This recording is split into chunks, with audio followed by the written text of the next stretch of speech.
Hello friends, কেমন আছেন সবাই? আমি তো খুব ভালোই আছি। অর্পিতা উপু চ্যানেলে আপনাদের সবাইকে স্বাগত জানাই। আজ আমি চলে এসেছি একটা সুন্দর ভ্রমণ কাহিনী নিয়ে, পুরুলিয়ার ভ্রমণ কাহিনী। আর এখন আমি পৌঁছে গেছি বোলপুর শান্তিনিকেতন স্টেশনে।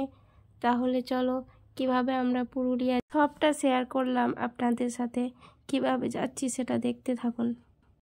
আগের দিন বিকালবেলায় আমরা বোলপুর স্টেশন থেকে সোজা ট্রেন ধরে নিয়েছিলাম, পৌঁছে গেছিলাম হাওড়া। আর হাওড়া থেকে চলে গেছিলাম সাঁতরাগাছি। সাঁতরাগাছিতে দিদির বাড়িতে থাকার পর সবাই মিলে আমরা ভোর ভোর রওনা দিয়েছিলাম পুরুলিয়ার উদ্দেশ্যে। আর পুরুলিয়ায় আমরা ট্রেন থেকে নেমেছিলাম আদ্রা স্টেশনে। আর সেখান থেকে গাড়ি ধরে আমরা সোজা চলে যাচ্ছি জয়চণ্ডী পাহাড়ে।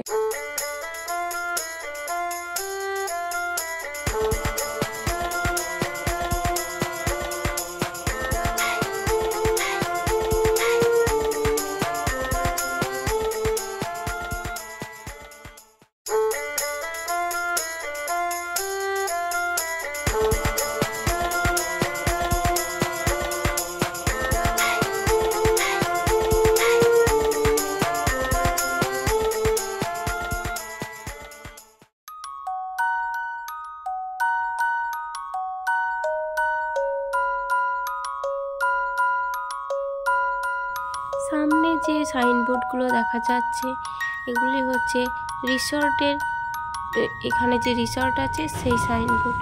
পথসাথী ও যুব আবাস এই সামনে দেখা যাচ্ছে যুব আবাস। এই রিসর্টগুলি আপনি চাইলেই বুকিং করতে পারেন, কিন্তু বুকিং করতে হবে অনলাইনে।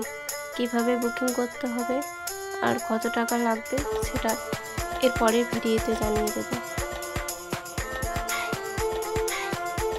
দেখতে দেখতে আমরা পৌঁছে গিয়েছি জয়চণ্ডী পাহাড়ের একদম সামনে। পাশ থেকে ভিউটা দেখো কি সুন্দর আসছে। এরকম খোলা আকাশের নিচে দূষণমুক্ত পরিবেশ, এত সুন্দর পরিবেশ দেখে চোখ জুড়িয়ে যাচ্ছে একদম। সোজা আমরা গাড়ি থেকে নেমে গেলাম। তারপর একে একে 512টা সিঁড়ি অতিক্রম করে পৌঁছে গেলাম সোজা জয়চণ্ডী পাহাড়ের উপরে। আর এখানে জয়চণ্ডী পাহাড়ের উপরে উঠতেই একটি ছোট্ট বজরংবলী মন্দির ছিল, তার উপরে ছিল জয়চণ্ডী মাতার মন্দির। পাহাড়ের উপর থেকে নিচেটা এত সুন্দর লাগছিল, এত ছোট ছোট লাগছিল বাড়িগুলো যে নিজের চোখে না দেখলে বিশ্বাসই করতে পারবে না। আর এত সুন্দর একটা জায়গা, নিজে যাওয়ার পরে মনে যে একটা অদ্ভুত শান্তি আসছিল। আমার তো প্রথমে যাওয়ার ইচ্ছাই ছিল না, তারপর সবাই জোর করাতে গিয়েছিলাম। যাওয়ার পরে এত ভালো লাগছিল কি বলবো। এত সুন্দর এই দৃশ্যটা, পাহাড়ের উপর উঠে এই বাড়িগুলো এত ছোট ছোট, দেখো একটু জুম করে দেখাচ্ছি কত ছোট লাগছে। এখানে আমরা জয়চণ্ডী মাতা আর বজরংবলীকে প্রণাম সেরে কিনে নিয়েছিলাম ঝালমুড়ি। এতগুলো সিঁড়ি উঠে আসার পর আমাদের কেমন একটা খিদে খিদে পেয়ে গেছিলো। তারপর খেয়ে নিয়ে একটু বিশ্রাম নিয়ে আবার গুটি গুটি পায়ে নেমে এসে রওনা দিলাম অন্য একটি জায়গার উদ্দেশ্যে।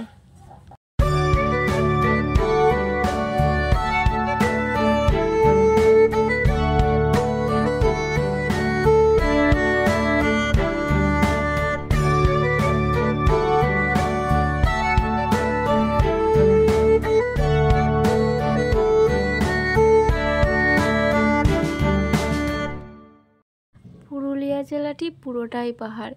যেদিকে তাকাচ্ছি, সামনে তাকালেও পাহাড়, পাশে তাকালেও পাহাড়, আবার পিছনে তাকালেও পাহাড়। আর এই পাহাড়ি রাস্তার মাঝে মাঝে যেতে যে কী মজাটাই না লাগছিল। এখন আমরা পৌঁছে গেছি গড় পঞ্চকোট মন্দিরে।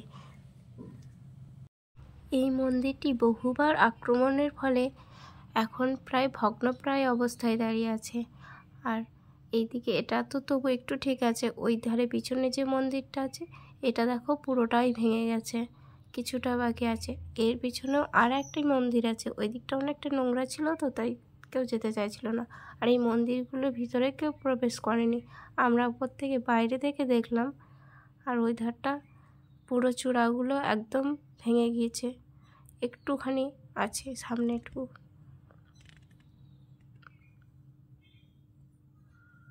দূর থেকে দেখালাম। মন্দিরটি দর্শনের পরে আমরা এখানকার একটা হোটেল থেকে সেরে নিয়েছিলাম দুপুরের লাঞ্চ। আর এখানকার খাবারগুলো ছিল অসম্ভব টেস্ট। খাওয়া দাওয়া সেরে এখান থেকে আবার আমরা বেরিয়ে পড়লাম আর আবার রওনা দিলাম বরন্তী লেকের উদ্দেশ্যে। যে দূর থেকে দেখা যাচ্ছে লেকটা, দেখো খুব সুন্দর লাগছিল দেখতে। পুরুলিয়া না এলে জানতেই পারতাম না যে এখানে এত সুন্দর সুন্দর জায়গা আছে। স্বল্প ব্যয়ে স্বল্প সময়ে এতগুলো ঘোরার জায়গা। এসে এখানে যত রকম মানসিক কষ্ট আর শারীরিক কষ্ট ছিল, কোনো কষ্টই আর মনে হচ্ছিল না। সবই এক নিমেষে কীরকম যেন উধাও হয়ে গিয়েছিল। আর এত সুন্দর লাগছিল চারিদিকে এত প্রাকৃতিক দৃশ্য দেখে। এখানকার শান্ত পরিবেশে নিজের মনটাও শান্তিতে ভরে উঠেছিল।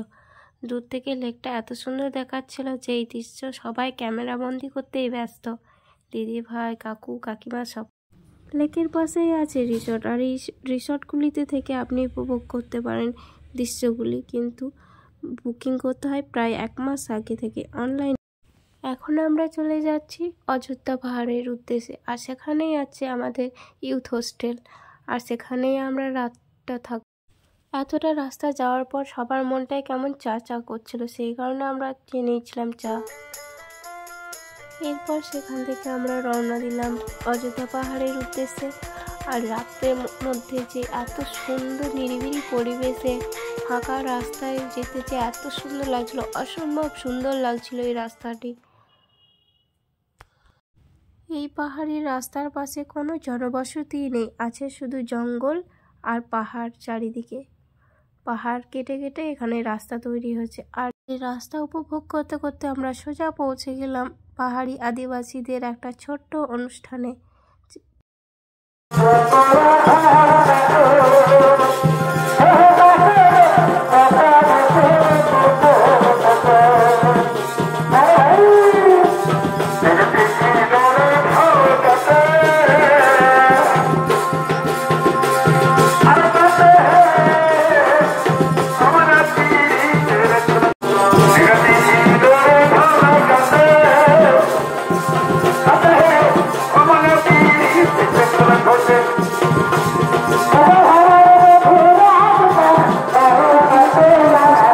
ছবি তুলছিল আর নাচ করছিল।